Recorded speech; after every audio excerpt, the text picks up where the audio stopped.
Assalamualaikum warahmatullahi wabarakatuh. Saya Ayu Novelia, NIM 043. Di sini saya akan menjelaskan tantangan industri kreatif pariwisata.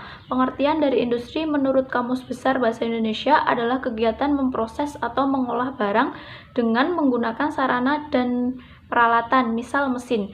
Dari pengertian tersebut dapat ditarik kesimpulan bahwa industri adalah suatu proses kegiatan yang dilakukan oleh manusia untuk mengolah suatu bahan menjadi suatu yang punya nilai ekonomi yang lebih tinggi. Adapun pengertian mengenai pembangunan industri yaitu apa yang dilakukan oleh seseorang atau beberapa orang, baik itu berbentuk perorangan maupun organisasi, dengan melakukan pemberian bantuan baik yang berupa material maupun non-material dengan tujuan untuk menjadikannya lebih baik dari sebelumnya dengan mengolah sesuatu bahan yang mempunyai nilai ekonomi yang lebih tinggi. Dari pembahasan di atas, maka dapat disimpulkan bahwa pembagian industri yaitu proses kegiatan manusia dalam membangun suatu usaha atau sesuatu yang sudah menjadi lebih baik dan memiliki nilai ekonomi yang tinggi.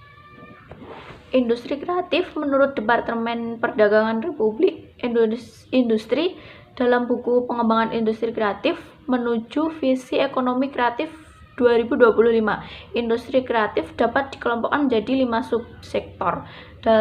Dalam perkembangannya ditambah 1 subsektor, yaitu yang pertama periklanan, yang kedua arsitektur, yang ketiga pasar, yang keempat kerajinan, yang kelima desain, yang keenam fashion, yang ketujuh video, yang kedelapan pemain interaktif, yang 9 musik, yang ke-10 seni pertunjukan, yang ke-11 penerbit, yang ke-12 layanan komputer, yang ke-13 televisi, yang ke-14 riset, yang ke-15 kuliner.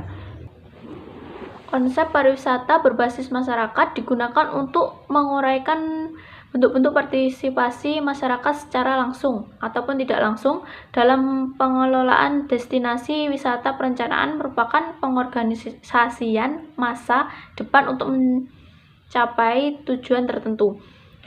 Perencanaan merupakan suatu usaha untuk memikir masa depan atau cita-cita secara rasional dan sistematik dengan cara memanfaatkan sumber daya yang ada serta efisiensi dan seefektif mungkin. Perencanaan adalah suatu proses pembuatan keputusan yang berkaitan dengan masa depan suatu destinasi atau atraksi wisata. Ini merupakan suatu proses yang dinamis dalam penentuan tujuan yang secara bersistem, mempertimbangkan berbagai alternatif tindakan untuk mencapai tujuan tertentu serta implementasi terhadap alternatif yang dipilih dan evaluasinya. Proses perencanaan mempertimbangkan kondisi lingkungan, politik, ekonomi, fisik, dan sosial sebagai suatu komponen yang saling terkait dan tergantung dengan yang lainnya.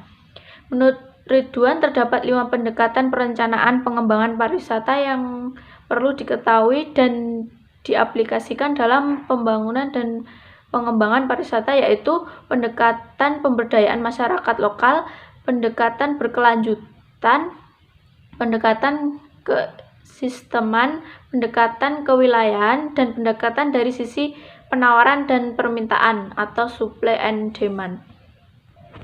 Terima kasih penjelasan dari saya. Wassalamualaikum warahmatullahi wabarakatuh. Assalamualaikum warahmatullahi wabarakatuh. Di sini saya Senaryanti Pangesti, NIM 12405183223 akan menyampaikan materi selanjutnya berkaitan dengan pariwisata.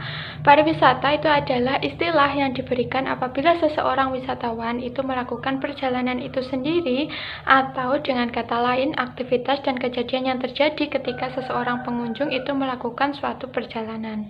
Menurut Beaton, pariwisata berbasis masyarakat itu adalah pengembangan pariwisata dengan memberdayakan masyarakat setempat yang bertujuan menjaga keberlangsungan budaya, adat, dan kearifan lokal dari sebuah tempat. Nah, pariwisata berbasis masyarakat itu memiliki harapan agar manfaat terhadap usaha pariwisata dapat diterima langsung oleh masyarakat. Nah, masyarakat merupakan ujung tombak dalam proses perencanaan dan pelaksanaannya. Dalam pariwisata berbasis masyarakat, desa wisata itu merupakan salah satu daya tarik yang tidak dapat dipisahkan dari peran dan keterlibatan masyarakat setempat. Menurut Kementerian Kebudayaan dan Pariwisata, desa wisata itu harus memiliki dua komponen penting, yaitu yang pertama ada akomodasi yang merupakan tempat tinggal penduduk, dan yang kedua ada atraksi, yaitu kehidupan keseharian penduduk, serta latar fisik lokasi desa yang memungkinkan wisatawan itu untuk dapat berpartisipasi secara aktif. Pengembangan ekonomi kreatif sebagai penggerak sektor wisata walau terdengar sangat menjanjikan namun tetap memiliki sejumlah tantangan. Tantangan tersebar terkait dengan keberlanjutan industri kreatif itu sendiri untuk menggerakkan sektor wisata. Tren wisata itu cenderung cepat berubah sehingga pengrajin itu dituntut untuk bisa menciptakan produk-produk kreatif dan juga inovatif.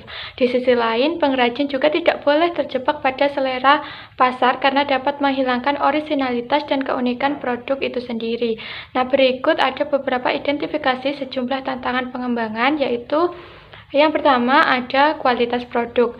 Dengan bertumpu pada pengembangan wisata, maka produk ekonomi kreatif akan lebih berorientasi pada selera wisatawan dan diproduksi dalam jumlah yang cukup banyak sebagai souvenir. Hal ini dapat mengakibatkan hilangnya keunikan ataupun nilai khas dari produk hasil ekonomi kreatif tersebut. Nah, yang kedua itu ada konflik sosial terkait dengan isu komersialisasi dan komodifikasi. Nah, maksudnya pengembangan ekonomi kreatif melalui wisata dapat mengkomersialisasikan ruang-ruang sosial dan kehidupan sosial untuk dipertontonkan pada wisatawan sebagai atraksi wisata.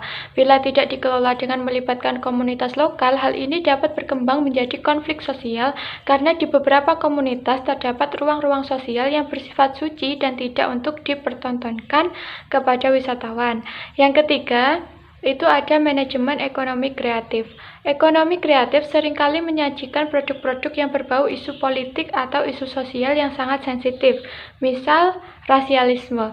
Untuk mengatasi hal ini dibutuhkan manajemen ekonomi kreatif yang baik, dengan salah satunya fungsi menentukan guideline ekonomi kreatif mana yang harus dikembangkan dan mana yang sebaiknya tidak dikembangkan.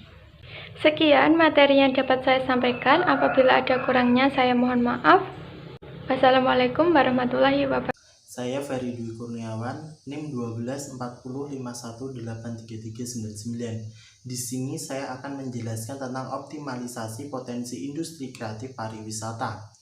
Untuk mengintegrasikan antara industri kreatif dan industri pariwisata diperlukan kapasitas sumber daya manusia yang mumpuni agar mampu mengelola dan menciptakan inovasi dan kreativitas. Keberadaan industri kreatif yang juga berpotensi menarik minat wisatawan dapat memberi kesempatan lapangan pekerjaan bagi masyarakat lokal, sehingga akan meningkatkan kesejahteraan masyarakat. Guna mendorong terciptanya sektor industri kreatif yang produktif, diperlukan optimalisasi pada aspek-aspek yang mendorong perkembangan industri kreatif, meliputi sumber daya manusia, modal, teknologi, kebijakan, partisipasi lembaga dan komunitas lokal, inovasi produk, dan kualitas produk. Sektor pariwisata berbasis kreatif dianggap merupakan salah satu penggerak utama ekonomi kreatif di seluruh dunia, di mana wisatawan adalah konsumen utama barang dan jasa kreatif. Pengembangan sektor pariwisata berbasis kreatif dikuatkan dengan teori yang menyatakan bahwa komponen syarat suatu objek, baik tempat maupun kegiatan, dapat dijadikan tujuan wisata kreatif, yaitu 1. Something to say, dapat dikaitkan dengan menikmati proses pembuatan produk industri kreatif. 2. Something to do, dapat dikaitkan dengan aktivitas wisata untuk belajar mengenai proses pembuatan. Dan 3. Something to buy, terkait dengan membeli produk. Assalamualaikum warahmatullahi wabarakatuh. Perkenalkan, nama saya Enggar Inayah Puspitaningrum, NIM 12405183014. Di sini saya akan menjelaskan terusan sebagai suatu potensi baru di tengah tren pariwisata modern. Kawasan objek wisata yang unik dan beragam mengakibatkan daerah-daerah baru. Kawasan pedalaman atau desa-desa tradisional tidak luput dari sasaran kunjungan wisatawan. Salah satunya saat ini yang dapat dilakukan sebagai salah satu langkah optimalisasi potensi industri kreatif pariwisata, yaitu bisa dengan adanya desa wisata. Desa wisata memiliki corak pengembangan melalui kreatif turis.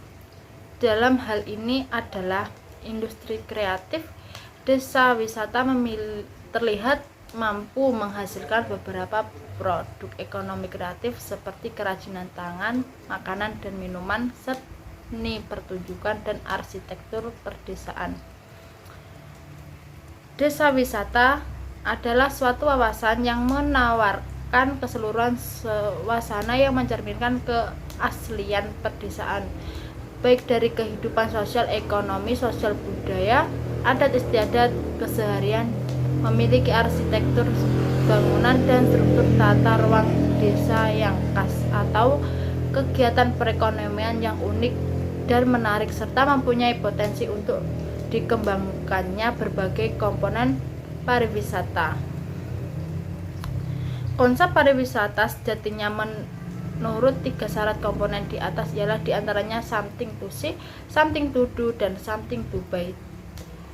Tadi ekonomi kreatif menjadi bagian dari something to buy karena pariwisata menghasilkan produk-produk kreativitas, produk-produk kreatif khas daerah yang dianggap unik dan bernilai prestis.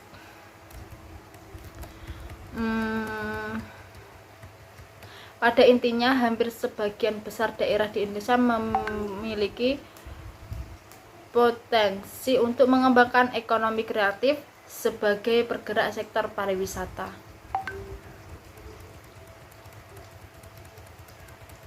Di desa wisata merupakan salah satu peluang untuk dijadikan